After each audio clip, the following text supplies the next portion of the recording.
Sabe, o ambiente escolar deveria ser um lugar de segurança, de crescimento, mas o que acontece quando esse lugar se torna uma fonte de medo? Às vezes, um problema muito silencioso e repetitivo se instala, quase sempre disfarçado de brincadeira. E é sobre isso que a gente vai conversar. E aqui a gente já vê o coração do problema. Para quem está de fora olhando, pode parecer uma coisa boba, sem importância nenhuma. Mas para quem está vivendo aquilo, como Lucas, a realidade é outra. É um sofrimento constante, diário e muitas vezes invisível. É justamente esse silêncio que a gente vai explorar. Um silêncio que machuca de verdade.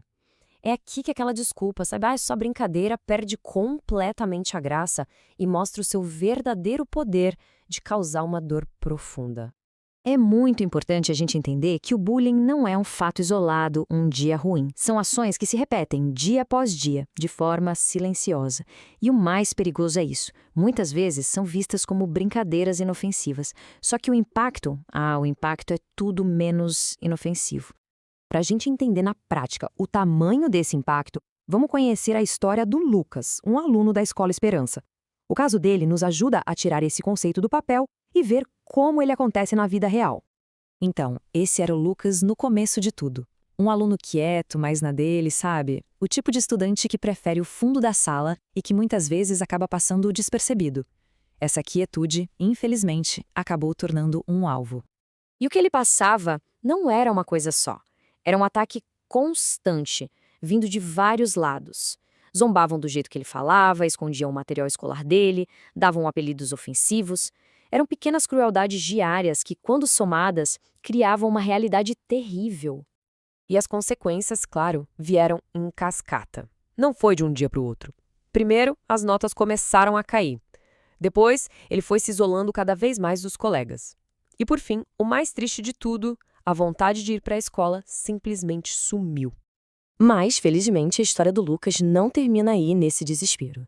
Chegamos a um ponto de virada. E a grande mudança não começou com uma ação gigante, mas com 2 gestos muito simples e poderosos: escutar e acolher. E aqui a gente ouve a voz do próprio Lucas. Eu me sentia invisível e inseguro. Essa frase curta, nossa, ela diz tudo. O sentimento de não pertencer, de ser um alvo, de não ser visto de verdade. Esse é o centro da dor. A virada não veio de uma punição ou de uma grande campanha. Veio de um momento genuinamente humano. Um momento em que alguém parou, ouviu de verdade e ofereceu um porto seguro. Foi nesse simples ato de escuta e acolhimento que aquele silêncio todo foi quebrado. E isso nos leva para a próxima fase. Porque uma vez que o problema veio à tona, ele não podia mais ser ignorado. A grande questão passou a ser: e agora? O que a escola vai fazer? A solução não podia ser só para o Lucas, tinha que ser coletiva.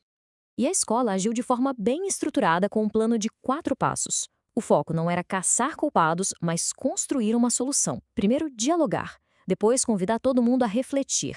A partir daí, gerar compreensão entre eles e, finalmente, inspirar uma mudança de verdade. O resultado foi uma grande descoberta para os alunos. Nessas rodas de conversa, a ficha começou a cair. Eles perceberam que o bullying não era um problema só do Lucas. Ele envenenava o ambiente para todo mundo, criando um clima de medo e exclusão que afetava a escola inteira. E a mudança foi bem concreta, sabe? Dá para ver a diferença. Onde antes os erros nem eram reconhecidos, agora eles eram admitidos. Veio arrependimento e, mais importante, uma nova atitude baseada em respeito. E agora a gente amplia um pouco o foco. Porque a história do Lucas, no fim das contas, não é só sobre ele. É sobre uma lição universal e muito poderosa, a lição da empatia. E quando a gente volta a olhar para o Lucas, vê o resultado de tudo isso. Aos poucos, ele começou a se reintegrar, voltou a participar das aulas, a sorrir, a sentir que finalmente ele pertencia àquele grupo. A transformação foi completa.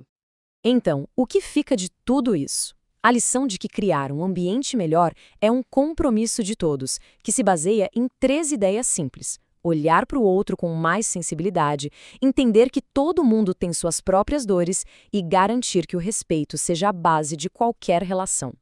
No final, a conclusão é muito clara.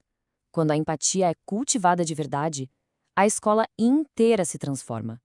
Deixa de ser só um lugar de aprendizado para se tornar um espaço mais justo, mais seguro e, principalmente, mais humano para todo mundo. E isso tudo nos deixa com uma pergunta final para a gente pensar. No nosso dia a dia, nas nossas relações, o que a gente precisa fazer para transformar o medo em respeito?